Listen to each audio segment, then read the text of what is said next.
मुख्यमंत्री मनोहर लाल ने अंतर्राष्ट्रीय सरस्वती महोत्सव पर आयोजित सेमिनार को किया संबोधित। कहा, सरस्वती बांध और सरस्वती बैराज का किया जाएगा निर्माण।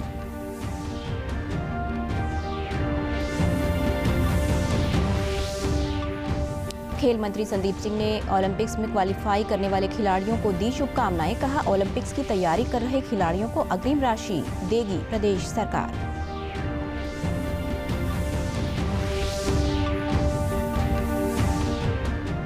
देश को दुग्ध क्रांति में अग्रणी बनाने के लिए राष्ट्रीय गोकुल मिशन के तहत 13 स्थानों को किया गया चिन्हित। प्रदेश का भिवानी जिला भी किया गया शामिल।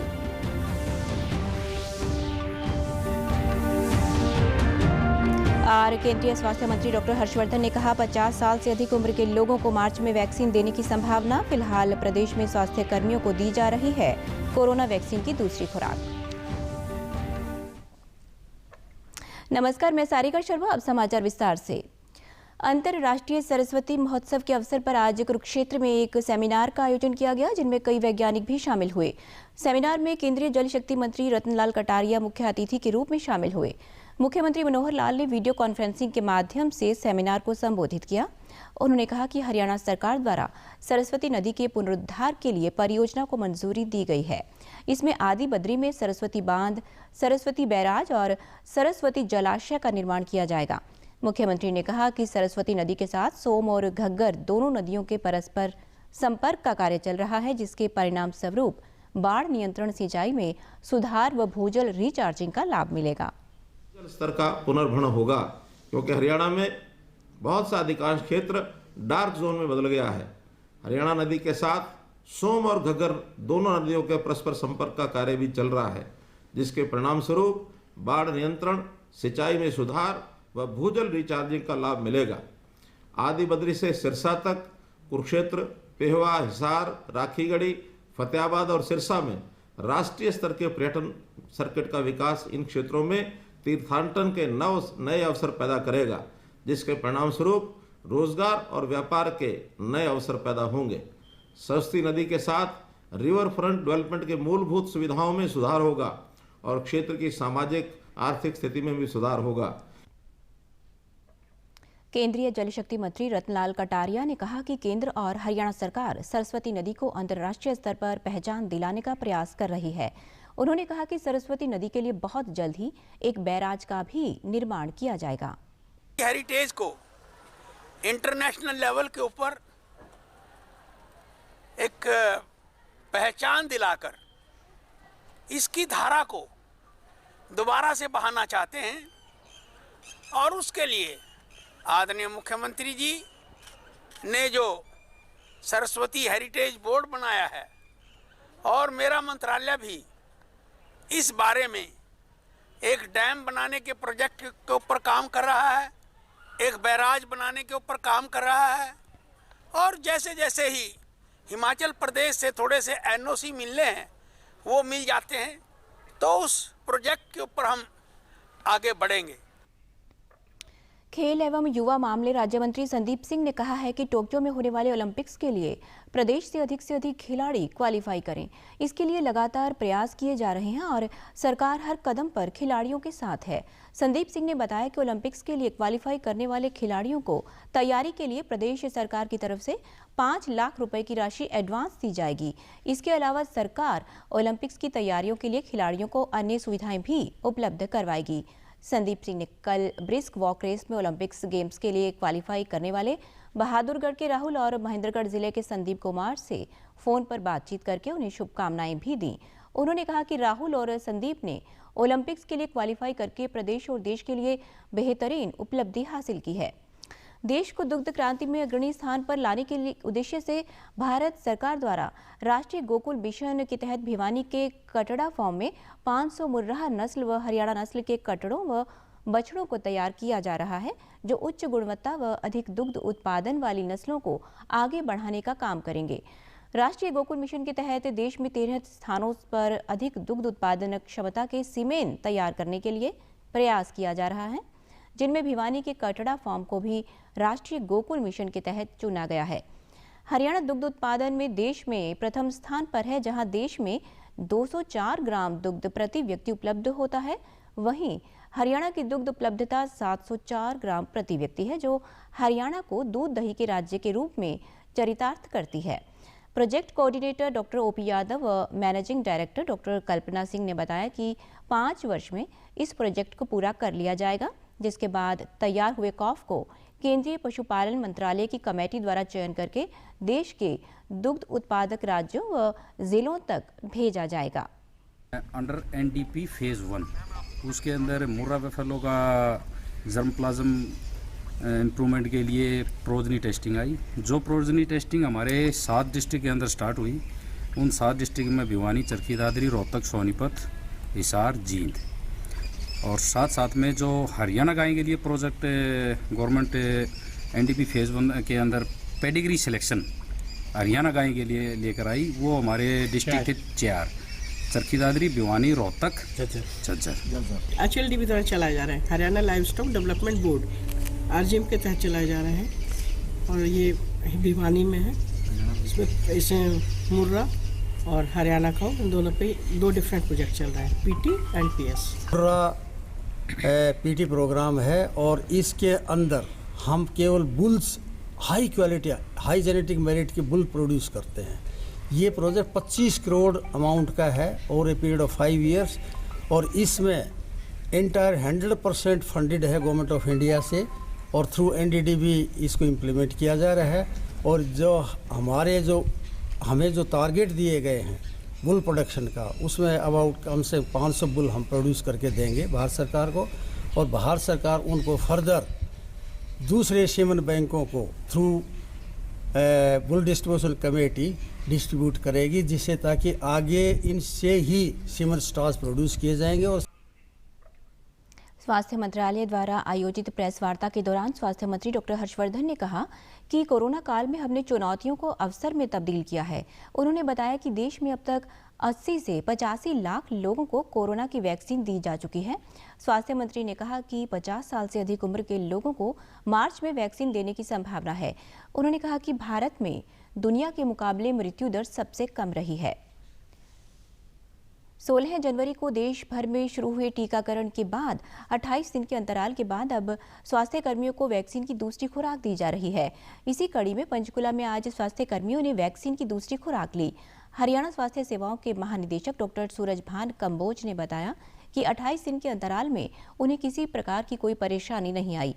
उन्होंने कहा कि वैक्सीन पूरी तरह सुरक्षित है, इसीलिए ये सभी को लगवानी चाहिए। हमने जो वैक्सीनेशन है वो हेल्थ वर्कर से शुरू की थी और अब फ्रंटलाइन वर्कर्स को भी हमने वैक्सीनेशन करना शुरू कर दिया है। तो अभी तक हमारे 2 लाख से ज़्यादा की वैक्सीनेशन हो चुकी है। राष्ट्रीय स्वास्थ्य मिशन के निदेशक डॉक्टर VK बंसल ने कोरोना वैक्सीन की दूसरी डोज लगवाने के बाद कहा कि वैक्सीन की पहली डोज लेने के बाद उन्हें खुशी हुई थी कि कोविड-19 के खिलाफ हम प्रभावी कदम उठाने जा रहे हैं, जिसका सभी को निश्चित रूप से फायदा होगा। मैंने आज जो है सेकंड डोज लगवाई है, तो इस तरह से मेरा कोविड-19 के अगेंस्ट जो टीकाकरण है वो पूर्ण हो चुका है। मुझे फर्स्ट इंजेक्शन जब लगा था 16 जनवरी को, तो उसके बाद मुझे बेहद अच्छा और खुशी महसूस हुई थी कि हम कोविड-19 के अगेंस्ट एक प्रभावी जो है कदम उठाने जा रहे हैं, जिसका कि हमें निश्चित रूप से फ़ायदा होगा। वैक्सीनेशन के बाद स्वास्थ्य कर्मियों ने कहा कि सभी को वैक्सीन को लेकर फैलाए जा रहे भ्रम को दूर रहना चाहिए। उन्होंने कहा कि वैक्सीन पूरी तरह सुरक्षित है और इसके कोई विपरीत प्रभाव नहीं है। जनवरी को ली थी और आज मैंने सेकेंड डोज ली है। जैसे कि मैं एक कोमोबिडिटी भी हूँ, मेरे को जैसे कि डायबिटीज़ हूँ और इंसुलिन डिपेंडेंट हूँ, और मेरे को पहली डोज लेने के बाद मेरे को कोई प्रॉब्लम नहीं हुई, कोई साइन सिम्टम नहीं, इवन कि मेरे को कोई बॉडी एक तक नहीं। इवन मैंने पहली डोज 18 जनवरी को लगवाई थी और आज मेरे 28 दिन पूरे हुए हैं। तो 28 दिन के बाद आज मुझे सेकंड डोज लगी है। फर्स्ट डोज के बाद मुझे ऐसा कुछ कोई साइड इफ़ेक्ट्स या इसके नहीं आए, सिर्फ हल्का सा फीवर और हल्की सी बॉडी एक्स एक आधा दिन रहती हैं। कोविड वैक्सीन की सेकंड डोज ली है। इससे पूर्व मैंने 16 जनवरी को फर्स्ट डोज ली थी और मेरा अपना अनुभव ये है कि इस वैक्सीन से ना मुझे पहले कुछ हुआ था, दूसरी डोज तो मैंने अभी ली है। इस दौरान 16 जनवरी से लेकर और आज सेकंड डोज तक मुझे कोई किसी भी तरह के कोई साइड इफ़ेक्ट महसूस नहीं हुए। कोविड-19 महामारी के खिलाफ देश एकजुट होकर लड़ रहा है। आप ही हमारे साथ सुरक्षा और बचाव के 3 आसान एहतियाती उपायों का संकल्प लें।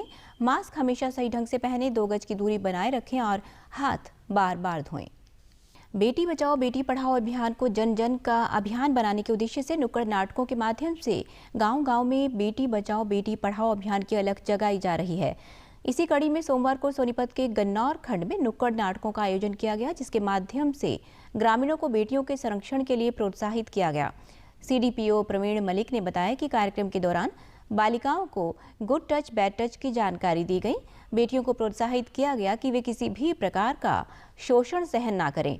उन्होंने कहा कि बच्चों, लड़कियों व महिलाओं को हर प्रकार के शोषण से संरक्षित रखने के लिए सरकार द्वारा प्रभावी कदम उठाए गए हैं।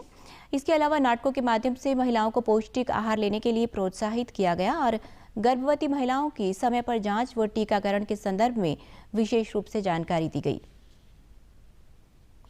पलवल के राजकीय औद्योगिक प्रशिक्षण संस्थान में आज रोजगार मेले का आयोजन किया गया। संस्थान के प्रधानाचार्य भगत सिंह ने बताया कि जिले की विभिन्न औद्योगिक इकाइयों की मांग के अनुरूप इस रोजगार मेले का आयोजन किया गया है। उन्होंने कहा कि रोजगार मेले का उद्देश्य क्षेत्र के बेरोजगार युवाओं को रोजगार प्रदान करवाना है।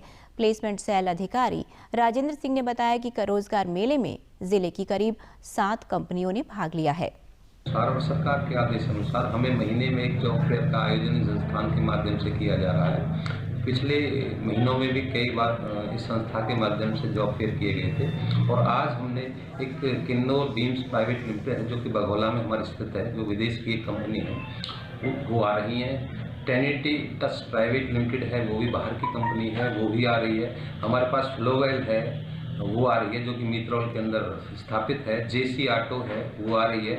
ऑटो लाइक इंडस्ट्री है जो हम हाईवे पे है बघौला से कतले के बीच में, वो कंपनी आ रही हैं और 1-2 कंपनियों के हमें और प्राप्त हुए हैं, वो भी इस जॉब मेले में भाग ले रही हैं। इन कंपनियों में हम ज़्यादा से ज़्यादा बच्चों को जो ITI पास शुदा हों, 10वीं पास हों, 12वीं पास हों, ज़्यादा से ज़्यादा बच्चों को शिक्षता पे लगाएं एवं उनको प्लेसमेंट इन कंपनियों में कराएं। ये हम निरंतर ऐसा प्रयास हर महीने 1, 2, 3 कभी मेले लगा के करते रहते हैं। रोजगार मेले में आए छात्रों ने कहा कि सभी छात्रों को रोजगार मेले के माध्यम से प्राप्त अवसरों का लाभ उठाना चाहिए।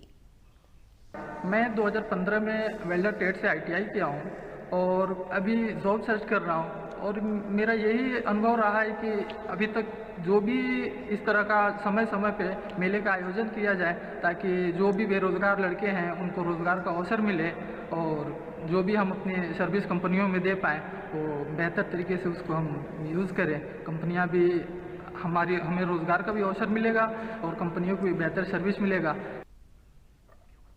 मनरेगा योजना प्रदेश में श्रमिकों के लिए काफ़ी लाभदायक सिद्ध हो रही है।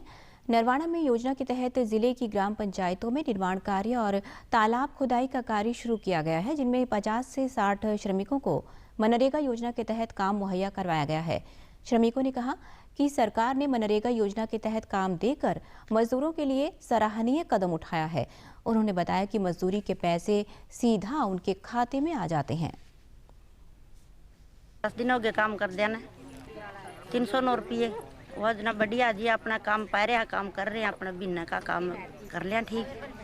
मैं यहाँ मनरेगा में काम करने आती हूँ, मुझे यहाँ आकर बहुत अच्छा लग रहा है। हमारे यहाँ 15 दिन से काम चल रहा है और हमें 309 रुपये लड़ के मिलते हैं और वही सीधे हमारे खाते में आते हैं। हम अपने काम से बहुत खुश हैं। ये बहुत अच्छा काम और सरकार से अनुरोध है कि ऐसा ही काम हमारे लिए हो दे और हम खुश रहें। 309 रुपये दिहाड़ी है जी, बढ़िया काम मिल रहा है। आज 20-25 दिन हो गए जी, सरकार हमें वो भी काम देगी। ऐसा है जी, हमको 309 रुपये मिलते हैं, काम मिल ही जाता है, ठीक है। हम तो यही कहते हैं सभी को, हमको सभी को काम मिले। योजना बहुत बढ़िया है जी, पैसे खाता में आते हैं जी। खाता में पैसे ठीक कर रहे हैं जी, 309 रुपये मिल रहे हैं जी। 15-20 दिनों का रोजगार चल रहा है जी, काम तो बढ़िया कम चल रहे हैं। अंत में इस बुलेटिन के मुख्य समाचार एक बार फिर।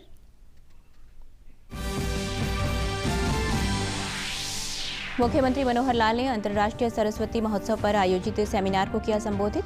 कहा, सरस्वती बांध और सरस्वती बैराज का किया जाएगा निर्माण।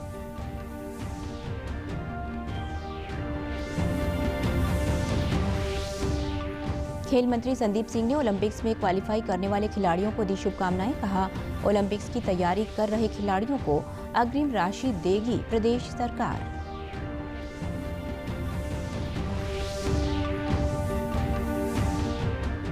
देश को दुग्ध क्रांति में अग्रणी बनाने के लिए राष्ट्रीय गोकुल मिशन के तहत 13 स्थानों को किया गया चिन्हित। प्रदेश का भिवानी जिला भी किया गया शामिल।